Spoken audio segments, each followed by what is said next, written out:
யாருக்கு தம்மை வெளிப்படுத்த சித்தமாக இருக்கிறாரோ அவர்கள் பாக்கியவான்கள். அல்லேலூயா, ஸ்தோத்திரம். ஆமாம், நான் ஏற்கனவே உங்களுக்கு சொல்லியிருப்பேன், ஆனாலும் மறுபடியும் ஞாபகப்படுத்துகிறேன்.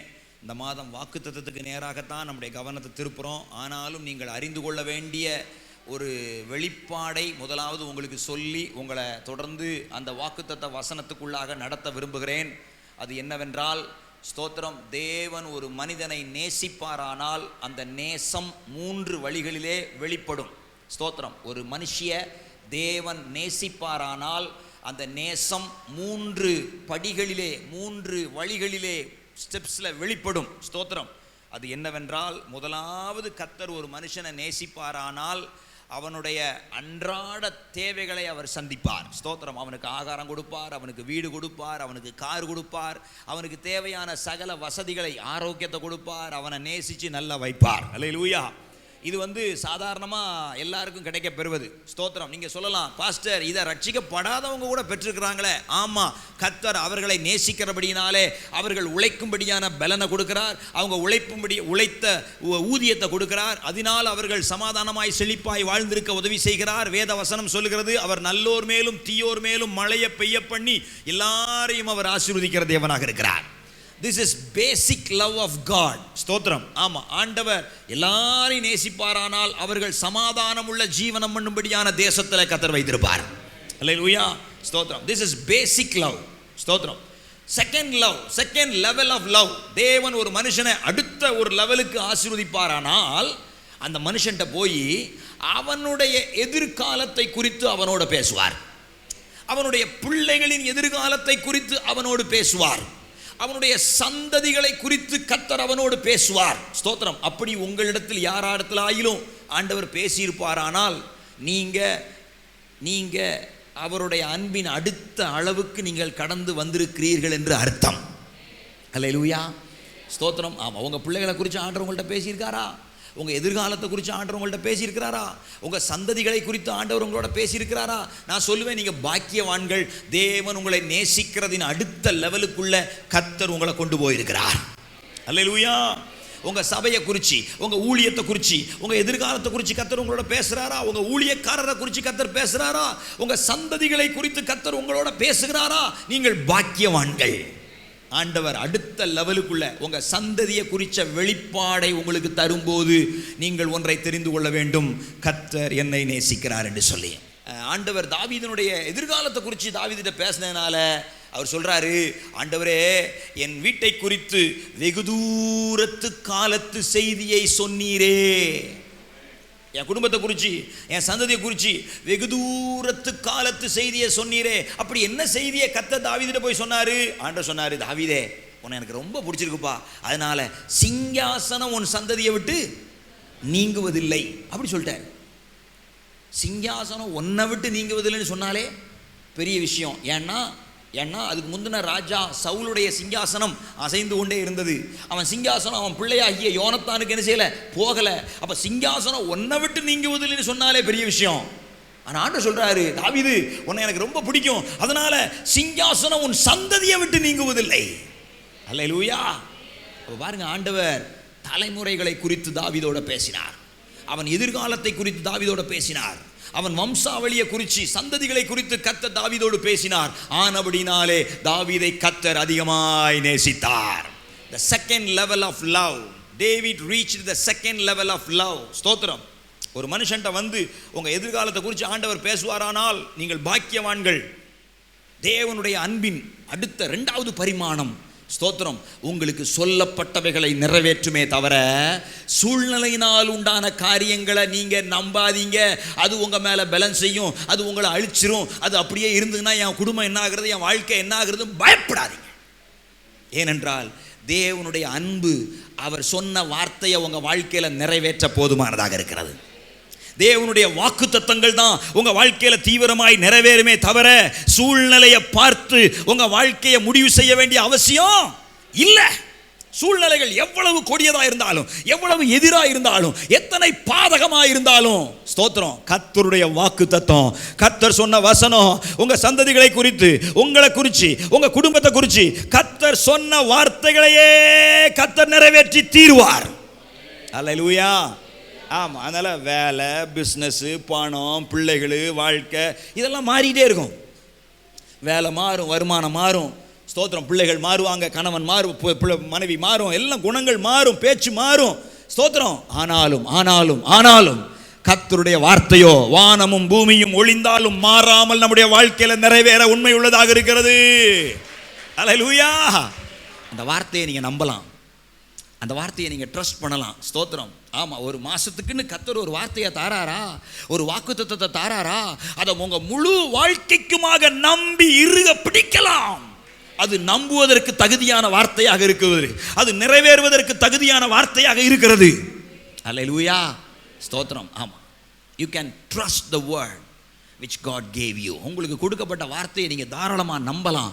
இந்த வார்த்தையை கேட்டுக்கொண்டிருக்கிறவர்கள் யாராக இருந்தாலும், இது என்னுடைய வார்த்தை அல்ல, இந்த வாக்குத்தத்தம் இந்த மார்ச் மாசத்திற்குரிய கர்த்தருடைய வார்த்தையா இருக்கிறபடினால, அதை பெற்றுக்கொள்ளும்படி கர்த்தர் உங்களை கொண்டு சேர்த்திருக்கிறபடினால, நீங்கள் இந்த வார்த்தைக்கு உரியவர்கள், இந்த வார்த்தை உங்களுக்குரியது. அல்லேலூயா. அவர் தம்முடைய வார்த்தையை உங்க வாழ்க்கையில நிறைவேற்ற உண்மை உள்ளவராக இருக்கிறார். வாக்குத்தத்தம் பண்ணினவர் உண்மை உள்ளவர். ஸ்தோத்திரம். அவர் சொல்லியும் செய்யாதிருப்பாரோ, அவர் வசனித்தும் நிறைவேற்றாமல் இருப்பாரோ? பொய் சொல்வதற்கு தேவன் ஒரு மனுஷன் அல்ல, மனம் மாறுவதற்கு அவர் ஒரு மனு புத்திரனும் அல்ல. அவர் தேவாதி தேவன், அவர் வானத்தையும் பூமியும் உண்டாக்கினவர். அவர் தாம் சொல்லிய வார்த்தைகளில் ஒன்றாகிலும் தரையிலே விழாதபடிக்கு அதை குறித்த காலத்தில் உங்க வாழ்க்கையில நிறைவேற்றுவதற்கு உண்மை உள்ளவராக இருக்கிறார். காரியம் என்ன? நம்ம பிள்ளைகளை குறித்து அவற்றை ஒரு வார்த்தையை நம்ம என்ன பண்ணிடணும்? வாங்கிடணும். நம்ம எதிர்காலத்தை குறித்து, ஸ்தோத்திரம், ஒரு வார்த்தையை நம்ம வாங்கி விட வேண்டும். ஸ்தோத்திரம். ஒரு வார்த்தையை நம்ம வாங்கிடணும். ஸ்தோத்திரம். பிள்ளைகளை குறித்து என்ன ஆண்டவரே சொல்லுங்க ஆண்டவரே, அவங்க யாரா மாறுவாங்க, என்ன செய்வாங்க, என்ன வேலைக்கு போவாங்க, என்ன படிக்கணும்? ஸ்தோத்திரம். கர்த்தர் சொல்லுகிறத நம்முடைய பிள்ளைகளுடைய வாழ்க்கையில செய்ய பாருங்க, அதுதாங்க பூரணமான ஆசீர்வாதத்தை கொண்டு வரும். ஆமாம், ஸ்தோத்திரம். உங்கள் பிள்ளைய நீங்கள் ஊழியத்துக்கு ஒப்பு கொடுத்து பாருங்க, இந்த உலகத்தில் ரொம்ப வருமானம் வர்ற மாதிரி ஒரு சூழ்நிலை பிசாசு உண்டாக்குவான். உங்கள் பிள்ளைய நீங்கள் ஊழியத்துக்கு ஒப்பு கொடுத்து பாருங்க, ஊழியத்துக்கு அனுப்பாமல் வருமானம் சம்பாதிப்பதற்கு என்னென்ன வழி உண்டோ அத்தனை வழியும் பிசாசு திறந்து நிரந்தர ஒரு வருமானத்தை, ஏன் அரசாங்க வருமானத்தையே கொடுப்பதற்கு அவன் ஆயத்தமாக இருப்பான். ஏன்னா அரசாங்கம் அவன் கையில் தானே இருக்குது. ஆமாம். ஆனால் ஒப்பு கொடுக்கப்பட்ட பிள்ளைய எந்த லாபத்துக்காகவும் இந்த உலகத்தினிடத்தில் விற்று போடாமல் அந்த பிள்ளைய கர்த்தருக்கே கொடுப்பீர்களானால், இந்த அரசாங்கம் கொடுக்கிறத விட பரலோக அரசாங்கம் அதிகமான ஆசீர்வாதத்தை உங்க பிள்ளைகளுடைய வாழ்க்கையில கொடுப்பதற்கு உண்மை உள்ளதாக இருக்கிறது. இதுதான் வார்த்தையை நம்பி பிள்ளைகளை கொடுப்பது.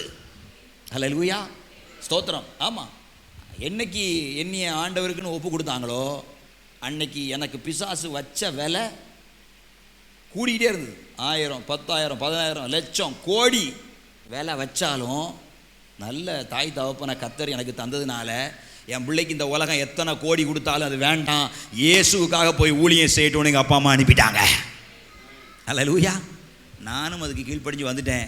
இன்னைக்கு ஆண்டவர் கோடீஸ்வரனை உயர்த்தி வைத்திருக்கிறார், குறை வைக்கலையே. இன்னைக்கு உலகம் கொடுக்குற ஆசீர்வாதத்தை விட அதிகமான ஆசீர்வாதத்தினால நிரப்பி வைத்திருப்பதற்கு காரணம், உலகம் கொடுக்கறது எனக்கு பெருசு இல்லை, கர்த்தர் கொடுக்கறது போதும்னு நம்பி வந்ததுனால தான். வந்த இடத்துல என்னமோ சோறு கிடைக்கல, தண்ணி கிடைக்கல, அடிதான் கிடைச்சிது. ஆனாலும் அதில் ஸ்ட்ராங்காக நின்னதுனால இன்னைக்கே இவ்வளோ ஆசீர்வாதம். இன்னும் ஆமாம், அது எல்லாத்தையும் நான் வெளியே சொன்னேன்னா உங்களுக்கே லேசாக பொறாமல் வரும். ஆமாம், கர்த்தருக்கு ஸ்தோத்திரம், கர்த்தருக்கு ஸ்தோத்திரம். நம்பி வந்து பாருங்கள். நான் பிரசங்கிக்கிற இயேசுவை நம்பி வந்து பாருங்கள். ஸ்தோத்திரம். பாஸ்டர் சொன்னார்ல, எல்லாத்தையும் விற்று ஒன்றுமில்லாமல் நான் வந்தேன். ஸ்தோத்திரம். வந்த இடத்துல திருநெல்வேலியில் எனக்கு வீடு, அதுவும் அப்பார்ட்மெண்ட் வீடு கொடுத்துருக்கேன். யாருக்கு கிடைக்கும்? யாருக்கு கிடைக்கும்? ஆமாம், ஸ்தோத்திரம். சிலர்லாம் இந்த வண்ணார்பேட்டில் தான் சொன்னாங்க, பாஸ்டர் டிவி சுட்டியில் வந்தார், அப்புறம் கியர் பைக்கில் வந்தார், அப்புறம் பழைய காரில் வந்தார், அப்புறம் புது காரில் வந்தார், இப்போ இன்னும் லக்ஸரி காரில் போகிறாரு. நீ பார்த்து வயிறு எரிஞ்சுக்கிட்டே இரு, நான் இதை விட இன்னும் நல்ல பெரிய காரில் போவேன், இன்னும் பெரிய ஆசீர்வாதமாக ஐஸ்வர்யமாக இருப்பேன், ஆனால் நீ ஓட்டாண்டியாக தேஞ்சிக்கிட்டே போவேன். ஐயோ, நான் ஏன் இப்படி சொல்லுவானே? நான் சொல்கிறேன், நீனும் வா, உன்னையும் அப்படியே ஆசீர்வதிக்க ஆண்டவர் போதுமானவராக இருக்கிறாரு. நீ ஏன் பார்த்து பொறுமிக்கிட்டே இருக்கிற? ஒருத்தன் ஆசீர்வதிக்கப்பட்டானா அவன் கூட போய் சேர்ந்துக்கோ, அவனுக்கு வணக்கம் போடு, அவனோட இணைஞ்சு நில்லு, அவனுக்கு உண்டாகிற ஆசீர்வாதம் உனக்கும் உண்டாகும். அல்லேலூயா. புத்திசாலி அப்படி செய்வான். புத்தி இல்லாதவன் பார்த்து அப்படியே வயிறெறிஞ்சு அவனும் கரைஞ்சு போவான், எரிஞ்சு போவான். இது தேவையா நமக்கு? ஸ்தோத்திரம். உன் கண்ணு முன்னாடி ஒருத்தன் டிவி சுட்டியில் வந்தான், அப்புறம் கியர் பைக்கில் வந்தான், அப்புறம் பழைய காருக்கு போனான், அப்புறம் புது காருக்கு போனான், இப்போ லக்ஸரி காரில் அவன் போகத்தான் செய்வான். ஏன்னா அவன் கும்பிடுற கடவுள், அவன் குலதெய்வம் அவனை கைவிடாமல் அவனை உயர்த்துகிறது. நீ கும்பிடுற சாமி உன் குலதெய்வம் உன்னை கையில் திருவோடு கொடுத்து நல்லா இருக்கிற உன்னை தெருவா பிச்சை எடுக்க விடுதுன்னா நான் என்ன செய்ய? அது உன் தலையெழுத்து, அது உன் தலையெழுத்து. நான் என்ன செய்ய? ஸ்தோத்திரம். ஆனால் ஏன் குலதெய்வம் என்னை படிப்படியாக ஆசீர்வதித்து உயர்த்துகிறது, எனக்கு நன்மை செய்கிறது, என்னை ஆசீர்வதிக்கிறது. இந்த குலதெய்வத்தினத்தில் வந்து பாரு, இவர் உன்னை ஆசீர்வதிக்க போதுமானவராக இருக்கிறார். அவர் சொல்லி அடிக்கிறார். நம்ம ஆண்டவர் உன் பிள்ளைய நான் இப்படி ஆசீர்வதிப்பேன் அப்படின்னு சொல்லி ஆசீர்வதிக்கிறார். உன் வம்சத்தை இப்படி ஆசீர்வதிப்பேன், உன் எதிர்காலத்தை நான் இப்படி ஆசீர்வதிப்பேன் சொல்லி ஆசீர்வதிக்கிற தேவனாக இருக்கிறார். அவனவனுக்குரிய ஆசீர்வாதம் சொல்லி அவனவனை ஆசீர்வதித்தான். யாக்கோபு தன் 12 பிள்ளைகளை பாருங்க, 49:28 பாருங்க. கர்த்தர் தம்முடைய பிள்ளைகளுக்கு ஆசீர்வாதத்தை சொல்லி அவர்களை ஆசீர்வதிக்கிறார். இந்த மாதத்துலேயும் அவர் அப்படி தான் ஆசீர்வாதம் சொல்லியிருக்கிறார். நெகிழப்பட்டிருக்கலாம், கைவிடப்பட்டிருக்கலாம், ஒருவரும் கடந்து நடவாத நிலையில் நீ இருந்திருக்கலாம். நீ எப்படி கடந்தாலும் பரவாயில்ல மகளே, என் மகனே, நான் உன்னை நித்திய மாட்சிமையாக வைப்பேன். நான் உன்னை தலைமுறையாக இருக்கிற மகிழ்ச்சியை காணும்படி செய்வேன் என்றல்லவா அவர் வாக்கு பண்ணியிருக்கிறார். ஏசாயா தீர்க்கதரிசியின் புஸ்தகம் 60ஆம் அதிகாரம் 15ஆம் வசனத்தை நம்ம எல்லாரும் சேர்ந்து வாசிப்போமா? ஏசாயா 60:15. இந்த மாசத்துக்காக ஆண்டவர் கொடுத்த வாக்குத்தத்தத்தை சேர்ந்து வாசிப்போமா? வாசிக்கலாம். நீ நெகிழப்பட்டதும், சேர்ந்து வாசிப்போம், கைவிடப்பட்டதும் ஒருவரும் கடந்து நடவாததுமாயிருந்தாய். ஆனாலும் உன்னை நித்திய மாட்சிமையாகவும் தலைமுறையாயிருக்கும் மகிழ்ச்சியாகவும் வைப்பேன். அல்லேலூயா. எத்தனை பெரிய ஒரு வார்த்தை தெரியுமா அந்த வார்த்தை? ஆமாம், ஸ்தோத்திரம். ஆமாம், ஆண்டவர் ஜீரோவாக கிடக்கிறவனை 100 மார்க் வாங்க வைக்கல, ஜீரோவுக்கும் கீழே மைனஸில் இருக்கிறவனை ஆண்டவர் 100க்கும் மேலே மார்க் வாங்கும்படி செய்கிறார். இதுதான் தலைகீழ் மாற்றம். ஸ்தோத்திரம். இந்த 3 வார்த்தை நெகட்டிவாக சொல்லப்படும். நெகிழப்படுதல், கைவிடப்படுதல், ஒருவரும் கடந்து நடவாத ஒரு நிலை. ஆமாம், இந்த 3 அப்பா அதை நான் தியானித்த நேற்று ராத்திரி தூக்கமே கலைஞ்சிட்டு. ஆமாம், ஸ்தோத்திரம். நெகிழப்படுவது ஸ்தோத்திரம். நான் பைபிளில் அதை தேடினேன், எனக்கு அர்த்தம் பைபிள்லேருந்தே வேணும்னு சொல்லி. ஸ்தோத்திரம். நெகிழப்படுவதற்கு அர்த்தம் எப்படி தெரியுமா இருக்குது? ஆமாம், ஒரு ஆள் செத்து போயிட்டாங்கன்னா அவங்கள என்ன செய்ய மாட்டோம், நம்ம பேரை கூட சொல்ல மாட்டோம். பாடி எப்போ எடுப்பீங்க அப்படி தான் கேட்போம். எங்கள் மாமா எங்கள் எப்போ தூக்குவீங்க, எங்கள் அத்தையை எப்போ எடுப்பீங்க அப்படியே கேட்போம். ஆமாம், பிரேதத்தை எப்போ, அடக்கம் எப்போ, பாடி எப்போ எடுப்பாங்க, பேரே எடுத்துருவோம். ஆமாம், ஸ்தோத்திரம். இதாவது ஒரு பாடி இருக்கும்போது, ஒரு 200 பாடி கிடக்கு அப்படிங்கும்போது அப்படி கூட ஒரு ஆள் நாவாவது குளிப்பாட்டி புது துணி உடுத்தி ஒரு பாக்ஸ் ஒன்று வாங்கிட்டு வந்து வச்சு 4 பேர் சேர்ந்து தூக்கி, அதாவது பரவாயில்ல, அதுவே ஒஸ்ட்டு. அதை விட ஒரு 200 பாடி இருக்குன்னா ஜேசிபியை கூப்பிடுங்க, அந்த பக்கமாக ஒரு பெரிய குழியை தோண்டுங்க, ஒரு டிராக்டரை கொண்டு வந்து அவ்வளோத்தையும் அள்ளி போடுங்க, அந்த டிராக்டரோடு சேர்த்து குழியில் தட்டுங்க, ஜேசிபியை வச்சே குழியை மூடுங்க. இதெல்லாம் நம்ம பார்க்க, நீங்கள் புதுசாக முழிக்காதீங்க. இதெல்லாம் இந்த கொரோனா டைமில் நம்ம நினைஞ்சோம், இந்தியாவிலையும் பார்த்தோம், வெளிநாடுகளையும் நம்ம நினைஞ்சோம் பார்த்தோம். 1 மணி நேரத்தில் 150 பாடி சென்னை ஸ்டான்லி மருத்துவமனையிலேருந்து வெளியே வந்துக்கிட்டே இருக்கு. எங்கே கொண்டு போய் அடக்கம் பண்ண, எத்தனை இடத்துல வச்சாங்க எரிக்க? கூவாத்தங்கரையில் ஒரு பெரிய குழியை தோண்டி டிராக்டரில் அள்ளி எடுத்து கொண்டு போய் என்ன செய்ய வேண்டியதான், கொட்டி புதைக்க வேண்டியதான்.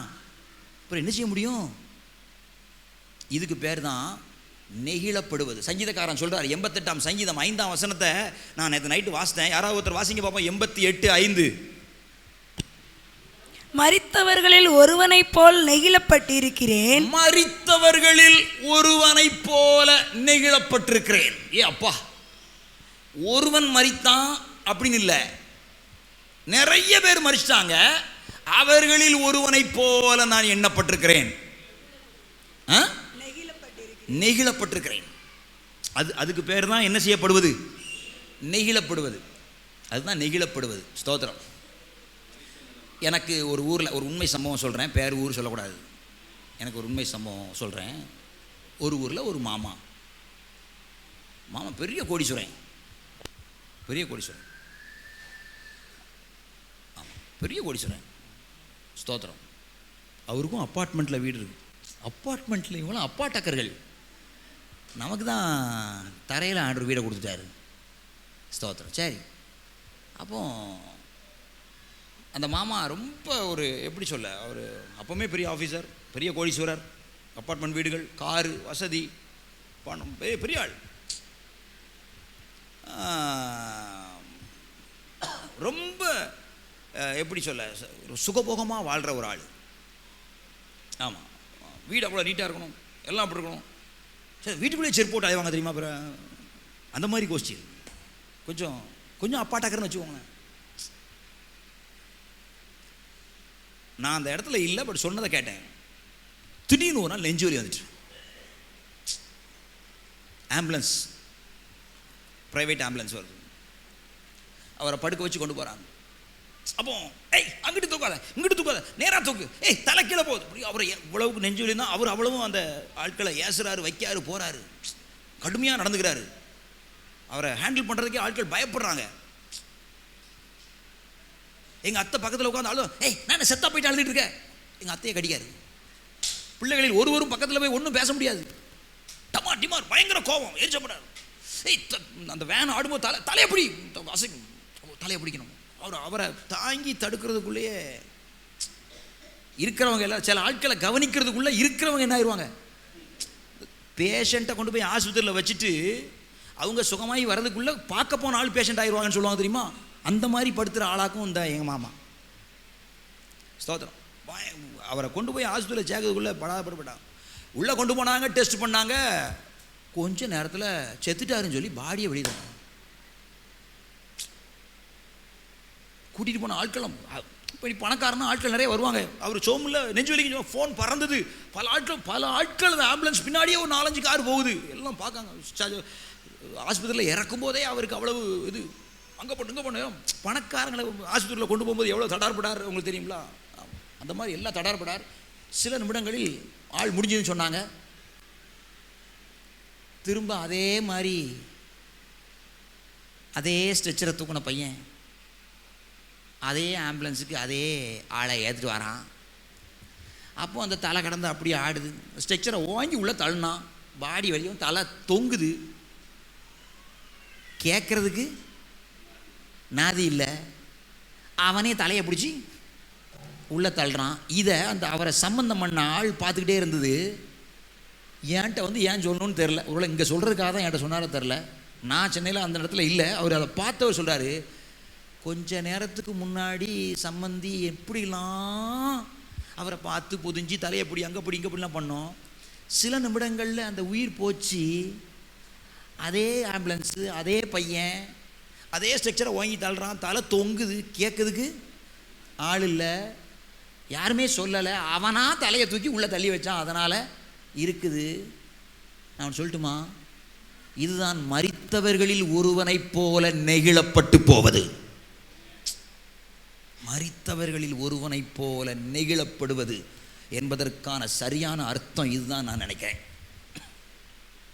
ஆமாம், நீங்கள்லாம் அவங்க என்னை மூஞ்ச திருப்பிட்டு போயிட்டாங்க, என்கிட்ட சரியாக பேசலை, அதனால் நான் நெகிழப்பட்டேன் அப்படின்னு சொல்வீங்கன்னா நீங்கள் சரியாக நெகிழப்படலை.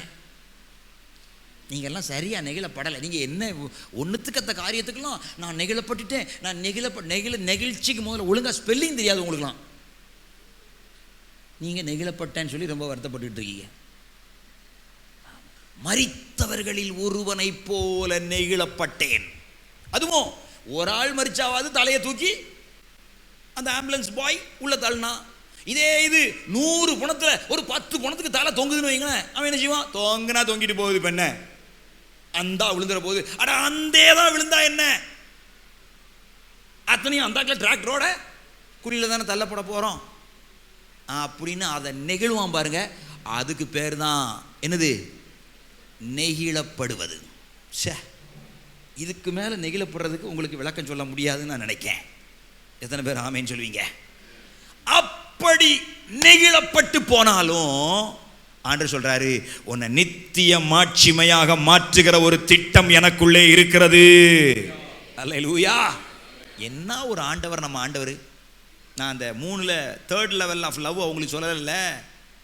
ஸ்தோத்திரம். முதல் பேசிக் லவ், ஒரு மனுஷனுக்கு தேவையான சகல நன்மையும் கொடுத்து விடுவது, அவனை சந்தோஷப்படுத்தி சாப்பிடு போ. சில பிள்ளை அடங்காத பிள்ளைகளாக இருந்தாலும் ஆட்டோமேட்டிக்காக சொத்து அவங்களுக்கு இணைஞ்சிரும், போயிடும். இவன் அடங்காத பையன், அப்பா அம்மாவை கவனிக்கணுங்கிறதுக்காக சொத்தை பக்கத்து வீட்டுக்காரனுக்காக கொடுக்க போகிறாங்க? இல்லை. அவன் என்ன சேட்டை பண்ணாலும், என்ன அழிச்சாட்டியம் பண்ணாலும், ஸ்தோத்திரம், பங்கு பிரிக்கும் போது அவனுக்கும் ஒரு பங்கு போயிடும். அது மாதிரி நல்லோர் மேலும் தீயோர் மேலும் மழையை பெய்ய பண்ணுவது போல கர்த்தர், ஸ்தோத்திரம், ரட்சிக்கப்பட்டான், ஞானசானம் எடுத்துட்டான், ஐபிஎஸ் சபைக்கு வந்துட்டான். சரி, இந்த சபையின் மேலே வைத்த அந்த சந்ததிகளின் ஆசீர்வாதத்தை இவனுக்கும் கொடுத்துரு அப்படின்னு சொல்லி நினைஞ்சிருவாரு, கொடுத்துருவார். நீ இந்த சர்ச்சுக்கு வந்தாலே நீ நல்ல ஆசீர்வாதமாக ஐஸ்வர்யமாக இருக்கணுங்கிறது உன் தலை எழுத்து. ஆமேன்னு சொன்னவங்கள மட்டும் முதல்ல ஆசீர்வதிங்க ஆண்டவரே. லேட்டாக ஆமேன்னு சொன்னவங்கள கொஞ்சம் லேட்டாக ஆசீர்வதிங்க ஆண்டவரே.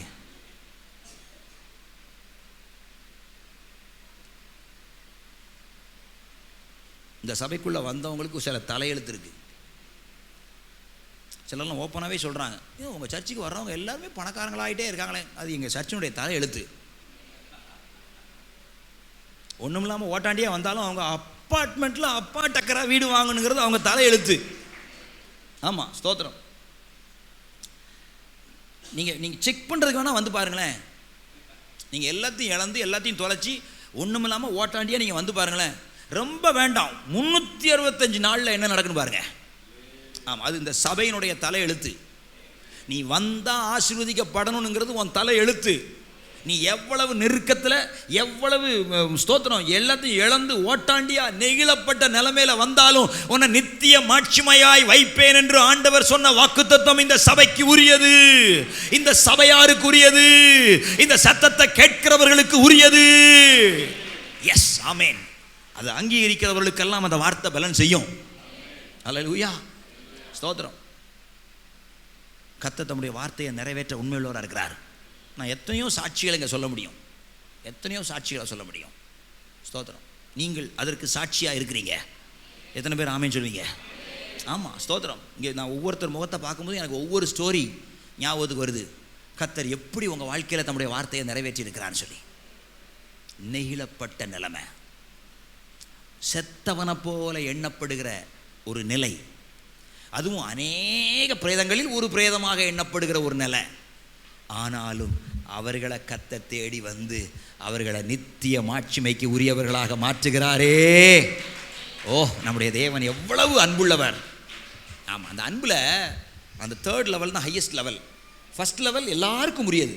செகண்ட் லெவல் உங்கள் சந்ததிகளை குறித்து பேசுவது, உங்களை குறித்து பேசுவது. நம்பர் 3 3rd level அவர் தன்னை வெளிப்படுத்துவது.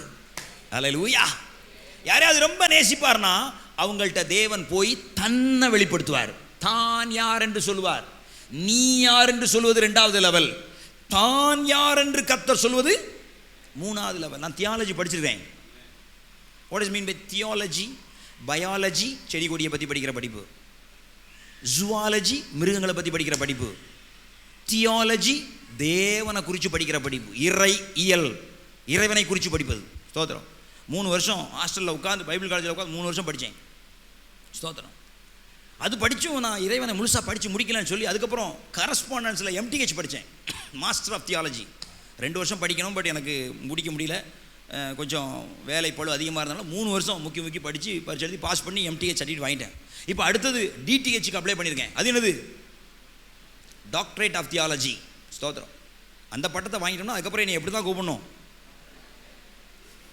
சாய், நீங்கள் என்ன டாக்டர்னு கூப்பிடுங்கிறதுக்காகலாம் அதை படிக்கலை. எப்படியாவது நம்ம தேவனை இன்னும் அதிகமாக என்ன செய்வோம், அறிந்து கொள்வோங்கிறதுக்காக பிரயாசப்படுறேன். ஸ்தோத்திரம். நான் கேட்க, அப்படியே நான் தியாலஜியில் டாக்டரேட் முடித்தாலும் நான் தேவனை முழுசாக அறிஞ்சிட்டேன். ஏதோ அந்த உலக பிரகாரமான அறிவை வச்சு, பரிசுத்தவான்கள் புஸ்தகத்தை வச்சு, பரிசுத்த தேவன் எழுதி கொடுத்த பைபிளை வச்சு படித்து டாக்டர் பட்டம் வாங்கியிருக்கலாம். ஆனாலும் இன்னும் நான் தேவனை முழுமையாக என்ன செய்யலை, அறியவில்லை. அவரை ஒருத்தனும் இந்த உலகத்தை அறிஞ்சு முடிச்சிட்டோம்ப்பா அப்படின்னு என்ன பண்ண முடியாது, சொல்ல முடியாது. ஆனாலும் அப்படிப்பட்ட தேவன் இந்த உலகத்தில் யாரை ரொம்ப நேசிக்கிறாரோ அவர்களுக்கு தன்னுடைய மூன்றாவது அன்பின் வெளிப்பாட்டை வெளிப்படுத்துகிறார்.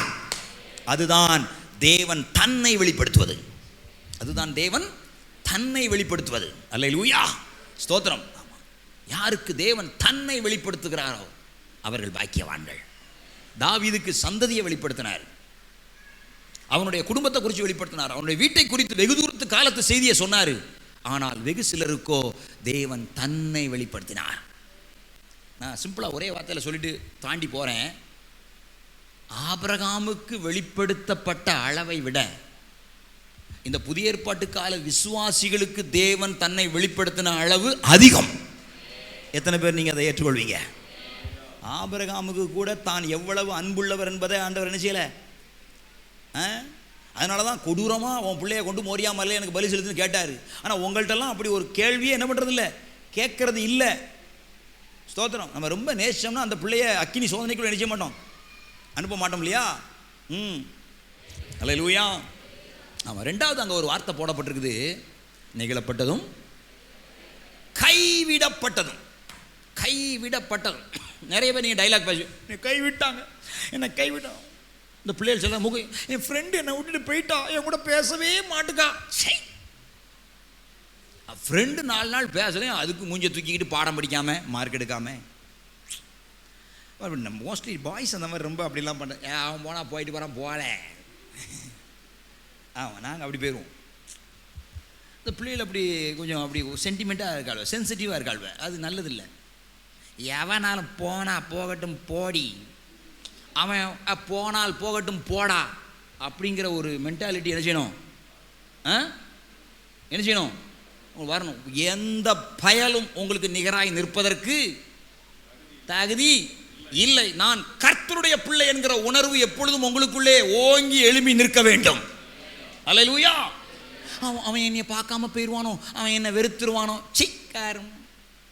உனக்காக கர்த்தர் எவ்வளவோ மேன்மையான ஆசீர்வாதத்தை வைத்திருக்கும் போது இந்த சில்லற பயலுக்கு சிக்கு பயலுக்கு போட்டுக்கிட்டு நீ போட்டு, கர்த்தர் உன்னை எவ்வளவு மேன்மையாக வைக்க சித்தமாக இருக்கிறார். கர்த்தருடைய சித்தத்துக்கு ஒப்பு கொடுத்தா உன் வாழ்க்கையை கர்த்தர் எவ்வளவு மகிமையாக மாற்றி வைக்க சித்தமுள்ளவராக இருக்கிறார். ஒரு ரேஞ்ச் என்ன, உன் ஜெபம் என்ன, உனக்காக கர்த்தர் வைத்திருக்கிற மேன்மையான திட்டங்கள் என்ன, அதை கொலைச்சு போடுவதற்கு எவனை அனுப்புனாலும் எவளை அனுப்புனாலும் சீப்பா அப்படின்னு சொல்லுகிற திராணி உள்ளவர்களாக என்ன செய்ய வேண்டும், இருக்கணும். நான் பைபிளை தொட்டு சொல்கிறேன், என்னுடைய வாலிப நாட்களில் அப்படி இருப்பதற்கு கர்த்தர் எனக்கு கிருபை செய்தார். ஆமாம், ஸ்தோத்திரம். இந்த ரெக்கார்ட் ஆகுது, ஓப்பனாகவே சொல்கிறேன். ஆமாம், ஸ்தோத்திரம், பொய் சொல்லலை. என்னைய வந்து பார்த்து ஐ லவ் யூன்னு சொன்ன பிள்ளைக்கு நான் எதிரிமா சொன்னேன், எங்கள் அம்மா அப்பா என்னை ஊழியத்துக்கு ஒப்பு கொடுத்துருக்காங்க, நான் லவ்வெல்லாம் பண்ண முடியாது, நான் இயேசுவை லவ் பண்ணுறேன்னு சொன்னவனாக்கும். உங்களுக்கு ஆமையெல்லாம் கூட சத்தமாக சொல்ல முடியாது, உங்களுக்கெல்லாம் வயிற்றுச்சலாக இருக்கும். பைபிளை தொட்டு சொல்கிறேன், இயேசுவின் நாமத்தில் அப்படியே சொன்னேன். அப்போ அவங்களுக்குலாம் எப்படி இருந்திருக்கும், ஷாக்கிங். அப்போ இப்படிலாம் இல்லை, அப்போ வேறு ரேஞ்சில் இருப்பேன்னு வைங்களேன். ஆமாம், தோத்திரம். அதற்கு கர்த்தரே சாட்சி. ஆண்டவரை மேலே உள்ள வாலிப நாட்களில் ஆண்டவர் மேலே உள்ள அந்த அன்பை பார்த்து இன்னைக்கு வரைக்கும் ஆண்டவரங்களை ஆசீர்வதித்து நடத்துகிற தேவனாக இருக்கிறார். அல்லேலூயா, ஸ்தோத்திரம். பாருங்கள், 3வது லெவல் தேவன் தன்னை வெளிப்படுத்துவார். நான் இப்போ அதையும் இந்த வசனத்தையும் கம்பேர் பண்ணிட்டே வர்றேன். இங்கே 2வது லெவல் கைவிடப்பட்ட ஒரு நிலை. கைவிடப்பட்ட ஒரு நிலை. இந்த வசனத்துக்கு நீங்கள் ஆதாரமாக இன்னொரு வசனத்தை பார்க்கணுன்னா, அதே ஏசாயா தீர்க்கதரிசியின் புஸ்தகம் 54ஆம் அதிகாரம் 6ஆம் வசனத்தை கொஞ்சம் நீங்கள் வாசிங்கன்னா உங்களுக்கு தெரியும். 54:6 வாசிங்க. கைவிடப்பட்டு மனம் நொந்தவனான ஸ்திரீயை போலவும், மனம் நொந்து போனவளான ஸ்திரீயை போலவும், இளம் பிரயாயத்தில் விவாகம் செய்து தள்ளப்பட்ட மனைவியை போலவும் இருக்கிற உன்னை கர்த்தர் அழைத்தார் என்று உன் தேவன் சொல்லுகிறார். அல்லேலூயா. ஆமா, எல்லாத்தையும் அளக்கிறதுக்கு ஒரு மிஷின் உண்டு இல்லையா? தண்ணியை அளக்கிறதுக்கு லிட்டர், சாலிடை அளக்கிறதுக்கு கிலோகிராம், அது மாதிரி பஞ்சு அளக்கிறதுக்கு ஒரு மெஷர்மெண்ட் உண்டு. சரியா? அப்படி ஒவ்வொன்றை காற்றினுடைய வேகத்தை அளப்பதற்கு ஒரு மிஷின் உண்டு. வண்டியுடைய ஸ்பீடை அளக்கிறதுக்கு ஒரு மிஷின் உண்டு. அப்படி எல்லாவற்றையும் அளப்பதற்கு ஒரு மெஷர் உண்டு. அது மாதிரி மனித உடலில் உண்டாகிற வலியை அளப்பதற்கு ஒரு மிஷின் இருக்குது. மனித உடலில் உண்டாகிற வலி, சரியா? ஒரு எறும்பு கடிச்ச உடனே வலிக்கல, அந்த வலியினுடைய அளவு எவ்வளோன்னு சொல்லி டோலோமீட்டர் அப்படின்னு ஒரு மீட்டர் இருக்குது. நீங்கள் கூகுளில் பார்க்கலாம். அந்த டோலோமீட்டரை கொண்டு போய் அந்த எறும்பு கடிச்ச இடத்துல வச்சா அது எவ்வளவு வலியை உண்டாக்குது, 1 டோலோ 1.5 டோலோ அப்படின்னு காட்டும். சரியா? ஆமாம். அப்படி ஆமாம், கத்திப்பட்டு வெட்டி ரத்தம் வந்தால் அது 10 டோலோ. கத்திப்பட்டு ரத்தம் வந்தால் 10 டோலோ. ஸ்தோத்திரம். எங்கேயோ அடிபட்டு பஸ் ஆக்சிடென்ட்ல கை உடஞ்சிட்டு எலும்பு முறிஞ்சு தொங்குது, அங்கே அந்த டோலோமீட்டரை வச்சா 30 டோலோ. எலும்பு உடஞ்சி தொங்குது, வலி தாங்க முடியல, கதறுகிறோம், வீங்குது, 30 டோலோ. ஸ்தோத்திரம். அப்படி ஒவ்வொன்றுக்கும் ஸ்தோத்திரம். இந்த கேன்சர் பெயின் ஆமாம் ஸ்தோத்திரம், அது கடுமையாக வலியில் துடிப்பாங்க. ஸ்தோத்திரம். அவங்கள அந்த டோலோமீட்டரை கொண்டு வச்சா 50 டோலோ, அப்படியே கடகடன்னு 50 டோலோ ஏறி காட்டும். ஸ்தோத்திரம். கேன்சர் பெயின் தாங்க முடியாது. எங்கே கேன்சருக்கு அந்த கட்டி வலி 50 டோலோ, வின்னு தலை எல்லாம் தெரியும். 50 டோலோலாம் ஹெவி. ஸ்தோத்திரம். இப்போ ஒன்று சொல்கிறேன், ரொம்ப டேஞ்சரஸ். டெலிவரி வார்டில் பெண்கள் கதறி துடிப்பாங்க பாருங்க. அப்போ அவங்க உடம்புல அந்த டோலோமீட்டரை கொண்டு வச்சா 220 டோலோ. 220 டோலோ அப்படியே ஆகும். அவங்களுக்கு நமக்கு தெரியலை. ஆண்களே கவனிங்க, ஒருவேளை டெஸ்ட் பண்ணுறதுக்காக ஹாஸ்பிட்டலில் கொண்டு 220 டோலோ பெயினை உங்கள் உடம்புல ஏற்றுனா அடுத்த சில வினாடிகளில் எந்த ஆம்பளையும் அவுட்டு. தெரியுமா உங்களுக்கு? 220 டோலோ பெயினை ஒரு ஆம்பளை உடம்புல அனுப்புனா சில வினாடிகளில் ஆம்பளை என்ன பண்ணிடுவானா? சைலண்ட்டாக செத்துருவான். எந்த விஷம்லாம் கொடுக்க வேண்டாம், எந்த பாம்பெல்லாம் கடிக்க வேண்டாம், இன்ஜெக்ஷன்லாம் போட வேண்டாம். 220 டோலோ பெயினை அப்படி ஒரு ஆம்பளை உடம்புல செலுத்தினா ஃபியூ செகண்ட்ஸில் ஆம்பளை என்ன பண்ணிடுவான்? சத்தம் காட்டாமல் செத்துருவான். ஆனால் அந்த பொம்பளைகள் 220 டோலோவையும் வாங்கி தாங்கிக்கிட்டு பிள்ளையை பற்றி வெளியே போட்டு அப்பாடன்னு வேர்வையை தொடச்சி வெளியே வாராள்வண்ணா. How dangerous people these womens are. எப்படியாப்பட்ட ஆட்களோடு நம்ம குடும்பம் நடத்திக்கிட்டு இருக்கோம், யோசித்து பார்த்தீங்களா? அப்போ நீங்கள் பேசுகிற பேச்சு, நீங்கள் அடிக்கிற அடியெல்லாம் எந்த மூளைக்கு பத்தும்? 220 டோலோவையே அப்படியே தூசியை மாதிரி தட்டிட்டு வாராள்வண்ணா.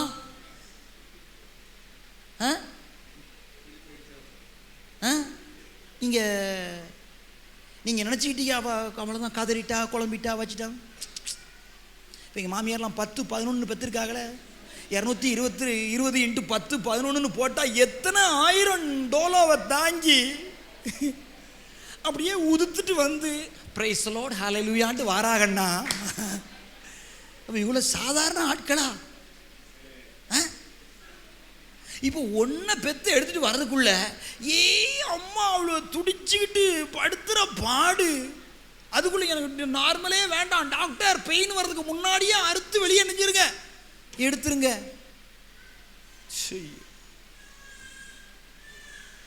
ஆண்டவர் இந்த பெண்களை டிசைன் பண்ணும்போதே 220 டோலோவை தாங்கக்கூடிய அளவில் அவங்களை என்ன பண்ணிட்டாரு? டிசைன் பண்ணிட்டார். அதே 220 டோலோவை ஒரு ஆம்பளை மேலே அனுப்பினோம்னா வம்பா ஒருத்தனை கொண்டுடலாம். அவனுக்கு விஷம் கொடுக்க வேண்டாம், செய்வனை வைக்க வேண்டாம், பிள்ளை சொல்ல வேண்டாம். 220 டோலோவை அனுப்புனா போதும், அடுத்த ஃபியூ செகண்ட்ஸில் ஆள் கட்டையாக விரைச்சிருவான். அப்புறம் தூக்கி எடுத்து கொண்டு போய் ஸ்தோத்திரம் பரலோக மீன் பாட்டு பாடி தான். ஆனால் இங்கே 100 200 டோலோலாம் இங்கெல்லாம் ஒரு மேட்ரே கிடையாது. 220 அசால்ட்டாக தாங்கிட்டு அடுத்த பிள்ளைக்கு ரெடி ஆயிடுவாள்வேன். ஸ்தோத்திரம். அது ஒரு பெரிய கிருபை. சரியா? ஸ்தோத்திரம். ஆமாம். பிள்ளை பத்தவங்களாம் ஒரு அல்லேலியா சொல்லுங்க. இன்னும் ஒரு அல்லேலியாவையும் காணோம். நான் என்ன யூத் மீட்டிங்கில் பேசிக்கிட்டு இருக்கேன். ஸ்தோத்திரம். நீங்கள் கவனிக்கலையா? பிள்ளை பத்தவங்களாம் ஒரு அல்லேலியா சொல்லுங்க. Very good. ஸ்தோத்திரம். ஒரு ரெஸ்பான்ஸ் ரொம்ப லேட்டாக இருக்குது. சரி, நான் ஒரு விஷயத்துக்கு வர்றேன். இந்த 220 டோலோவும் சரீரம் சம்பந்தமானது. இந்த 220 டோலோவும் சரீரம் சம்பந்தமானது. ஆனால் 220க்கு மேலே ஒரு டோலோ இருக்குது, அது மனசு சம்பந்தமானது. அது மனசு சம்பந்தமானது. அந்த மாதிரி ஒரு சிச்சுவேஷனுக்கு போகும்போது தான் தற்கொலை பண்ணி மனுஷன் செத்துடுறான். தற்கொலை பண்ணி மனுஷன் செத்துடுறான்.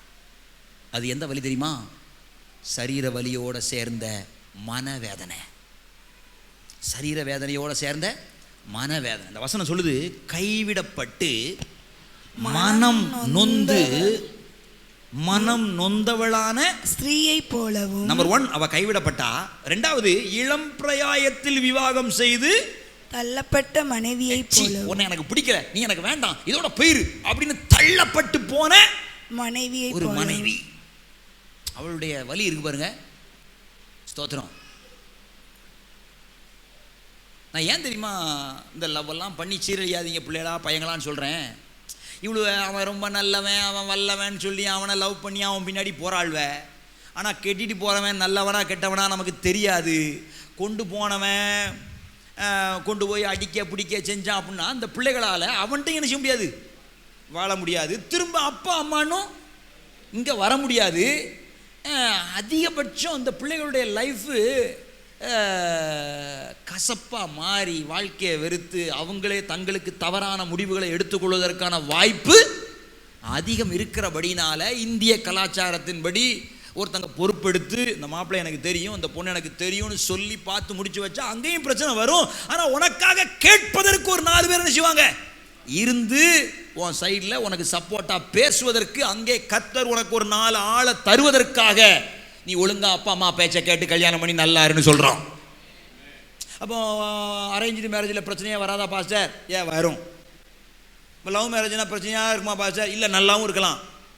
பட் ஒரு பாதுகாப்புக்காக நான் சொல்கிறேன், அப்படி நீனா உன் வாழ்க்கைக்காக ஒரு முடிவு எடுத்து நினைச்சியாத போகாத. அந்த வலி இருக்கு பாருங்க, அந்த வலி. அது அது இந்த குழந்தைய பெக்கிறதுக்கு உண்டாகிற $220 பெயினை விட ரொம்ப கொடுமையான ஒரு பெயினாக இருக்கிறபடினால அந்த வலி உனக்கு வேண்டாம், அந்த வேதனை உனக்கு வேண்டாம்ங்கிறதுக்காக நான் இந்த ஆலோசனையை சொல்றேன். அந்த பெயினை தான் பைபிள் கைவிடப்பட்டு மனம் நொந்த ஒரு ஸ்திரீ, இளம் பிரயாயத்தில் விவாகம் செய்து தன் கணவனால் அச்சி வேண்டாம் அப்படின்னு தள்ளப்பட்ட ஒரு ஸ்திரீக்கு உண்டாகிற வலி இருக்கு பாருங்க. This is more than $220. $220 விட கடுமையான ஒரு வலி. நீங்கள் உங்கள் வாழ்க்கையில் எத்தனை பேர் அப்படிப்பட்ட ஒரு வலியை சகிச்சு அந்த பாதையில் வந்திருக்கீங்களோ எனக்கு தெரியாது. ஸ்தோத்திரம். ஆமாம், கல்யாணம் பண்ணி புருஷன் குடிக்க அடிக்க பிடிக்க சண்டை போட துரத்தி விடப்பட, அம்மா வீட்டுக்கு போவா, புருஷன் வீட்டில் இருக்கா, எங்கே போகன்னு தெரில, கைவிடப்பட்ட நிலைமையில் சரீர பிரகாரமாகவும் வேதனை, மனதளவுலையும் வேதனை. அப்படிப்பட்டு இருக்கிறவர்களை பார்த்து தான் கர்த்தர் சொல்றாரு, நெகிழப்பட்டதும் கைவிடப்பட்டதுமான ஒரு நிலை. நம்ம கைவிடப்படுறதுன்னா நம்ம ரொம்ப சிம்பிளாக ஃப்ரெண்டு பேச மாட்டேக்கா கோவிச்சுட்டு போயிட்டாங்க, சொந்தக்காரங்க கடன் கேட்க போனோம், அவங்க எனக்கு கடன் தரேன்னு சொல்லிட்டு தராமல் போயிட்டாங்க, நான் கைவிடப்பட்டேன் அப்படின்னு இதெல்லாம் நீங்கள் கைவிடப்பட்ட லிஸ்ட்டில் வச்சு நீங்கள் உங்களை நீங்களே பரிதாபமாக பாக்கிக்கல. அதெல்லாம் கைவிடப்பட்ட நிலைமையே கிடையாது. நான் காசு கேட்டு போனேன், எனக்கு தராமல் போயிட்டாங்க, கடன் கேட்டேன் தர்றேன்னு சொன்னாங்க, கடைசி நேரத்தில் எனக்கு தராமல் போயிட்டாங்க. நான் வீட்டை மதித்து பத்திரிகை கொடுக்க போனேன், என்னைய மதிக்கலை, என்னைய கைவிட்டாங்க, எங்கள் குடும்பம்லாம் என்னை ஒதுக்கிட்டாங்க. அடச்சை, இதெல்லாம் கைவிடப்படுறதே இல்லை. நீங்கள் நினச்சிக்க வேண்டியதான், இதெல்லாம் நீ ரொம்ப கைவிட்டாங்க, உலகத்தில் நான் இவ்வளோ கஷ்டப்பட்டேன், இதை நான் கஷ்டமே கிடையாது. எல்லாம் ஏசுநாதர் நிமித்தம் என்னைய பேசாத பேச்சா, என்னை ஏசாத ஏச்சா, தெருவில் விட்டு அடிக்காத அடியா, அவ்வளோத்தையும் வாங்கி உதுத்துட்டு மறுபடியும் அவன்கிட்ட போய் அண்ணே நல்லா இருக்கீங்களா அப்படியே கேட்டேன். நீ அடித்தவனா உன பஸ் ஸ்டாப்பில் பார்த்தேன், என்னென்ன நல்லா இருக்கீங்களா தம்பி. இன்னைக்கு அவன் வெட்கப்பட்டு நம்மள்கிட்ட வந்து நிற்கும்படியான சூழ்நிலையை கர்த்தர் தலைகீழாய் மாற்றி விட்டார். ஸ்தோத்திரம். அதெல்லாம் கைவிடப்படுவது அல்ல. ஆண்டவர் இங்கே காட்டுறார் பைபிளில், கைவிடப்படுவதென்றால் என்ன. அந்த வலி சரீரத்தோட போகிற வலி இல்லை, அது மனசை ரொம்ப பிழிஞ்சு எடுக்கும். ஆமாம், ஸ்தோத்திரம். கஷ்டப்பட்டு $220 சகிச்சு ஒரு பிள்ளையை பெற்று அந்த பிள்ளைக்கு தகப்பன் வந்து பார்க்கல, அன்பு செலுத்தலை, அனாதையாக நிற்கிறோம் அப்படின்னா அந்த வலியெலாம் யாராலையும், நான் சும்மா பேசிட்டு போகிறேங்க, ஆனால் அந்த வழியாய் கடந்து போனவர்களுக்குத்தான் அந்த வலி என்னன்னு தெரியும். அவங்களுக்கு நம்பிக்கையே இல்லை, எதிர்காலமே இல்லை. ஆனால் அப்படிப்பட்டவங்களை பார்த்து ஆண்டவர் சொல்றாரு, உன்னை நித்திய மாட்சிமையாக வைக்கிற ஒரு திட்டம் எனக்கு இருக்கிறது. உன்னை தலைமுறையான மகிழ்ச்சியினால நிரப்ப நான் சித்தமாயிருக்கிறேன். அல்லேலூயா. அப்படிப்பட்டவங்களையே இப்படி உயர்த்த சித்தம் வச்சிருப்பாருன்னா, இப்படி இருக்கிற உங்களை எப்படி உயர்த்த ஆண்டவர் சித்தம் வச்சிருப்பாரு? உங்களை விட்டுருவாரா? ஒரு நாள் விட மாட்டார். நான் கைவிடப்படுகிறதின் வலிய தேடினேன் பைபிளில். கைவிடப்படுகிற வலிய பைபிளில் தேடினா அந்த பைபிள் கைவிடப்படுவதற்கு வேற அர்த்தம் சொல்லுது. நம்ம என்னமோ ஒன்றுத்துக்கு அந்த விஷயத்துக்கெல்லாம் ஃப்ரெண்டு கைவிட்டான், சொந்த பந்தம் கைவிட்டுது, எங்கள் அம்மா அப்பா கைவிட்டாங்க, அதெல்லாம் ஒன்றும் கிடையாது. ஆமாம், Bible describes a heavy pain more than a delivery pain. 220 டோலோவை விட அதிகமான ஒரு பெயினை உண்டாக்கக்கூடிய ஒரு சிச்சுவேஷனை பைபிள் காட்டுகிறது. ஸ்தோத்திரம். அந்த பாதையின் வழியாய் நீங்கள் கடந்து போகிறவர்களாக இருந்தாலும் ஆண்டவர் சொல்றாரு, கவலைப்படாத, உன்னை நித்திய ஆட்சிமையாய் வைக்கிற ஒரு திட்டம் எனக்குள்ளே இருக்கிறது. தலைமுறையா உன்னை மகிழ்ச்சியா வைக்கிற ஒரு திட்டம் எனக்குள்ளே இருக்கிறது. நீ சோர்ந்து போகாத, நீ கவலைப்படாத. அவ்வளவு கைவிடப்பட்டாலும் நான் உன்னை கைவிட மாட்டேனே. இப்போ நீ சாதாரணமாக தானே கைவிடப்படுற, இன்னும் இதுலேருந்து நான் உன்னை கைவிட மாட்டேன், உன்னை கைதூக்கி விடுவேன் என்று அவர் வாக்கு பண்ணுகிற தேவனாக இருக்கிறார். மணி 10:30 ஆகிட்டு. மூணாவது ஒரு விஷயத்தை நான் சொல்லி வேகமாக முடிக்கிறேன். மூணாவது அந்த வாக்கு தத்துவத்தில் ஒரு வார்த்தை வருது, ஒருவரும் கடந்து நடவாத ஒரு நிலை. ஒருவரும் கடந்து நடவாத ஒரு நிலை. நெகிழப்பட்டதும் கைவிடப்பட்டதும் ஒருவரும் கடந்து நடவாத ஒரு நிலை. சிவா என்றும் உன் தேசம் பியூலா என்றும் சொல்லப்படும். கர்த்தர் உன்மேல் பிரியமாயிருக்கிறார். கர்த்தர் உன்மேல் பிரியமாயிருக்கிறார். உன் தேசம் வாழ்க்கைப்படும். தேசம் வாழ்க்கைப்படும். ஒரு அல்லேலூயா சொல்லுங்க. அல்லேலூயா. நீ கைவிடப்பட்டிருக்கலாம், நீ நெகிழப்பட்டிருக்கலாம், நீ ஒருவரும் கடந்து நடவாமல் போயிருந்திருக்கலாம். ஆனாலும் கர்த்தர் சொல்றாரு, நீ ஒரு தேசமாக இருப்பாய். உன் தேசம் வாழ்க்கைப்படும். ஸ்தோத்திரம். ஆண்டவர் மறுபடியும் ஒரு புது வாழ்க்கையை உங்களுக்கு தந்து உங்கள் வாழ்க்கையில் நீங்கள் பூத்து குலுங்கவும் காய்த்து கனி கொடுக்கவும் அநேகருக்கு ஆசீர்வாதமாக இருக்கும்படி உங்கள் வாழ்க்கையை மாற்றுவார். பாருங்க, அதுதான் கைவிடப்பட்ட நிலைமையிலிருந்து கர்த்தர் உங்களை தூக்கி நிறுத்துகிற ஸ்தானம். அல்லேலூயா. ஸ்தோத்திரம். நேரம் ஆயிட்டு. ஒருவரும் கடந்து நடவாத நிலை. மூன்றாவது நிலை, ஒருவரும் கடந்து நடவாத ஒரு நிலை. ஸ்தோத்திரம். நேற்று இந்த ஊழியக்காரங்களாம் முடிச்சுட்டு எல்லாத்தையும் அனுப்பிட்டு நைட்டு ஒரு 10-11 மணிகிட்ட இங்கே வந்தேன். அப்படி வரும்போது இதை ரெக்கார்ட் பண்ணுங்கள், முக்கியமானது. வரும்போது ஸ்தோத்திரம். ஆமாம், அப்படியே கீழே இறங்கி வரும்போது தாத்தா ஞாபகம் வந்து, தாத்தா பின்னாடி படுத்திருக்காரு. நீங்கள் எத்தனை பேர் போய் பாக்கியில் தெரில. அவர் முன்னாடி காலைல டீ குடிக்க போவார், சாப்பிட போவார், ஒரே ரவுண்டாக இருக்கும். இப்போ நடக்க முடியல. ஐக்கிரவுண்ட் ஆஸ்பத்திரியில் போய் பிள்ளைகளெல்லாம் பார்த்து கவனித்து இப்போ கொஞ்சம் விட்டுருக்காங்க. ஆமாம், ஸ்தோத்திரம். அப்போ பார்க்க போனேன். முடிச்சு தான் இருந்தார். சேர் எடுத்து பக்கத்தில் போட்டு கொஞ்சம் நேரம் உட்காந்து பேசிகிட்டு இருந்தேன். அவரும் நல்ல கதை பேசிகிட்டு இருந்தார். ஆமாம், ஸ்தோத்திரம். பேத்தியாட்ட பேசணுன்னாரு. நேரம் இவ்வளோ ஆகிட்டேங்க. இப்போ ஃபோனை போட்டு கொடுத்தேன், ஸ்பீக்கரை போட்டு பேத்தியாட்ட நல்லா உட்காந்து பேசினார். பேசி முடிச்சதுக்கப்புறம் வேறு எதுவும் வேணுமா, நல்லா சாப்பிட்டு நல்லா இருக்குன்னாரு. சரின்னு அவருக்கு தள்ள கை வச்சு ஜெபம் பண்ணி விட்டேன். சந்தோஷம். ஸ்தோத்திரம். எனக்கும் ஒரு திருப்தி. ஸ்தோத்திரம். அதுக்கப்புறம் தூங்க வச்சுட்டு அப்புறம் நான் கடந்து வந்தேன். எதுக்கு இந்த கதையை சொல்கிறேன்னா, நிறைய பேருக்கு இந்த ஸ்லாக்கியம், நிறைய பேருக்கு இந்த பாக்கியம். ஐகிரவுண்டில் நிறைய பேரை கொண்டு போய் சேர்த்து விட்டுட்டு திரும்ப பார்க்கவே வராமல் எத்தனையோ பேரை போட்டுட்டு என்ன பண்ணிட்டாங்க, எத்தனையோ வயசான ஆட்களை போட்டுட்டு நினைச்சிட்டாங்க, போயிட்டாங்க. ஐகிரவுண்டில் வேலை செய்கிற ஆட்களுக்கு தெரியும். அப்புறம் ரொம்ப முக்கியமான ஆட்கள் ரெக்கமெண்டேஷனில் வந்தாங்கன்னா இவங்கள பெட்லேருந்து கீழே இறக்கி போட்டு அந்த ரெக்கமெண்டேஷனில் வர ஆட்களை எங்கே போடுவாங்க? கூட்டம் அதிகமாயிட்டுனா. அப்படி பாயிலையும் பாய் இல்லாமலும் கிடக்கிற நிறைய பேர் நம்ம கண்ணு முன்னாடி இருக்கும்போது இந்த தாத்தா, நமக்கு தாத்தா எங்கேருந்து வந்தாரோ, யார் பற்ற பிள்ளையோ, இங்கே வந்து நம்ம அவரை பார்க்க விசாரிக்க ராத்திரி 11 மணி ஆனாலும் போய் அந்த மண்டையை தடவி கொடுத்து தண்ணியை கொடுத்து ஜோமனி விட்டு அதுலேயும் நான் அவரை பார்த்து விசாரிக்கும்படிக்கு அவருக்கு ஒரு கிருபையை கர்த்தர் தந்திருக்கிறாருன்னா அவர் பாக்கியவானா இல்லையா? உங்களில் எத்தனை பேர் சோகம் இல்லாமல் போனால் நான் வந்து இப்படி உங்களை தாங்கி தடவி தண்ணியை கொடுத்து தலையில் கை வச்சு ஜோம் பண்ணிட்டு ராத்திரி 11 மணிக்கு உங்களை அன்பாக விசாரிச்சுட்டு போகணும்? எனக்கு தெரியாது. ஆனால் பாருங்கள், அவருக்கு கொடுப்பனை எப்படி இருக்குன்னு பாருங்களேன். எப்படி நல்லா இருக்கா அந்த கொடுப்பனை? என்ன ஒரு மாதிரி நம்மளுக்கு அது ஒரு ஆசீர்வாதமா இல்லையா? உங்களுக்கு அதனுடைய மேன்மை தெரியல. உங்களுக்கும் ஒரு நாள் வயசாகும், உங்களுக்கும் ஒரு நாள் ஆட்களை தேடும். ஸ்தோத்திரம். பிள்ளைகள் பேர பிள்ளைகள் நம்மளை வந்து எப்பவும் நம்ம தாடியை தடவி நம்மகிட்ட கொஞ்சம் பேசணுமேன்னு அவங்க ஆசையாக இருக்கும்போது ஒரு பயம் சீண்ட மாட்டான். எல்லாமே பிஸியாக அலைவான்.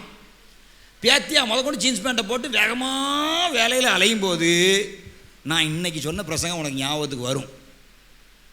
ஏன் அப்படி என் வாயில் விடுதிய? ஒழுங்கு ஆமைன்னு சொல்லியிருந்தா அது தேவையா உங்களுக்கு? ஆமாம், இப்படி ஒரு நிலைமை வேணுமா? ஆமாம், அப்படி ஒரு நிலைமை வந்தால் நீங்கள் உடனே பாஸ்டர் அம்மாவை காண்டாக்ட் பண்ணுங்கள். திருவேங்கநாதபுரத்தில் உங்களுக்காக ஒரு ஹோம் கட்டி போட்டிருக்கோம், அங்கே வந்து சேர்ந்துக்கோங்க. ஃப்ரீயாக 3 நேரம் சாப்பாடு, உங்களுக்காக இலவச ஜெபம் அங்கே செய்யப்படும். என் கையில் ஞானஸ்தானம் எடுத்தவங்களுக்கு மட்டும் அந்த கிருபை உண்டாயிருப்பதாக.